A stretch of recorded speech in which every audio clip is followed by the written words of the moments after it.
इक्ता system under सल्तनत माने सुल्तानों के दौर में इक्ता निज़ाम।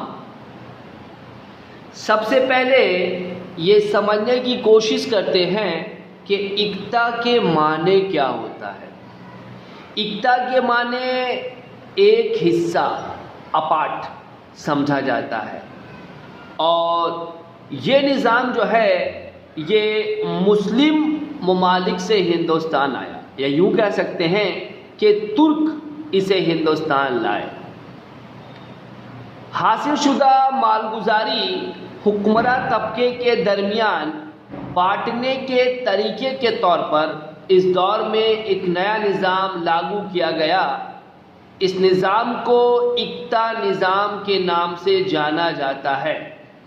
हिंदुस्तान में इक्ता निज़ाम की इब्तिदा अल्तमस ने की थी। हिंदुस्तान के जागीरदाराना निज़ाम को तबाह करने के लिए दिल्ली सल्तनत के इब्तिदाई दौर में अल्तमस ने इस निज़ाम को बतौर औजार के इस्तेमाल किया था। नए इलाकों से मालगुजारी हासिल करना, वहाँ कानूनी निज़ाम की हिफाजत करना और दूर दराज इलाकों को मरकज़ी हुकूमत के साथ मुत्तहिद करना वगैरह मसाइल का हल इस इक्ता निज़ाम के ज़रिया मुमकिन हुआ था। अब गौर करें कि इस इक्ता निज़ाम के खुसूसियात क्या क्या थे। इस्लामी रियासती निज़ाम में पैदावार के एक हिस्से पर रियासत का हक था। रियासत के इस हिस्से के हुसूल की खातिर इक्ता निज़ाम जारी हुआ। इक़्तिदार अपने मखसूस इक्ता के किसानों से, माने ज़मीन का जो हिस्सा होता था, इक्ता के किसानों से मालगुजारी हासिल करते थे।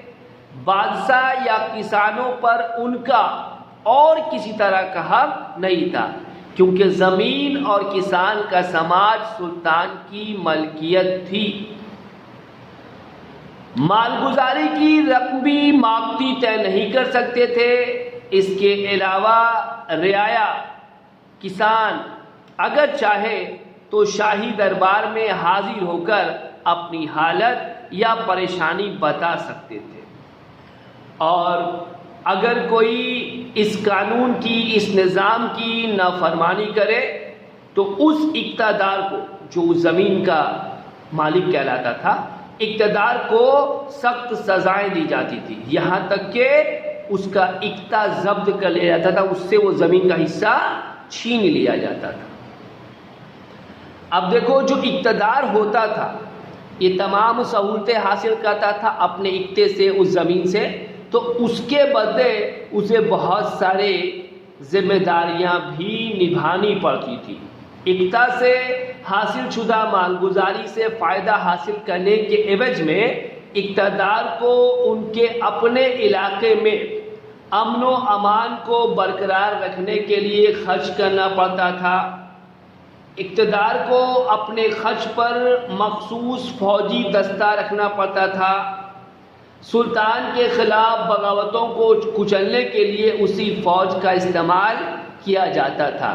यानी इक्ता की सहूलतों को हासिल करने के बाद इक़्तिदार पर बहुत सारी ज़िम्मेदारियां भी आयद होती थी, और इंतज़ामिया को संभालने में उसे बहुत सारे काम अंजाम देने पड़ते थे। अब हम देखेंगे कि इस इक्ता निज़ाम की अहमियत क्या थी। तो हम क्या देखते हैं कि सल्तनत की वसत में जो है इक्ता निज़ाम ने बहुत बड़ा रोल अदा किया। इस निज़ाम की वजह से दिल्ली सल्तनत को वसत मिली। इसके ज़रिया दिल्ली के सुल्तान हिंदुस्तान के नए नए इलाक़ों पर अपनी हुकूमतें जमाने में कामयाब हुए। साथ ही साथ उमरा और शुफ़ा को इस निज़ाम के तहत तसल्ली भी मिली, क्योंकि उन्हें इक्ता से नवाजा गया। इस निज़ाम के ज़रिया सुल्तानों को इंतज़ामिया की बुराइयों को दूर करने में बड़ी मदद मिली। اس نظام کے ذریعہ امراء اور اشرافیہ سلطان کے وفادار ہو گئے اور سلطنت میں امن و امان قائم کرنے میں بھی آسانی ہوئی۔ شاہی خزانے پر بھی اس نظام نے اچھا اثر چھوڑا۔ اس نظام کے ذریعہ کافی مقدار میں مالگزاری شاہی خزانے میں جمع ہونے لگی اور معاشی حالت میں بہتری بھی آئی، معاشی حالت مستحکم ہوا۔